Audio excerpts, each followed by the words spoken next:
Syederalun, belum rampung kisruh merek dagang MS Glow dengan Putra Siregar. Sandy Purnamasari buat pengakuan menghebohkan di media sosial. Sandy Purnamasari mengumumkan dirinya dalam proses berpisah dengan suaminya, Gilang Widya Pramana alias Juragan 99 pada Kamis 21 Juli 2022 pagi ini.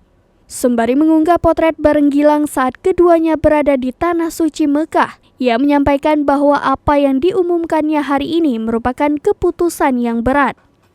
Tak menjelaskan secara rinci maksud dari perpisahan yang diumumkan, Sandy hanya minta didoakan oleh warganet dan penggemarnya. Hingga kini belum jelas apakah yang dimaksud perpisahan adalah perceraian, sebab pihak Sandy dan Gilang belum bisa dimintai konfirmasi. Banyak yang beranggapan di kolom komentar unggahan tersebut bahwa apa yang diumumkan Sandy adalah strategi marketing.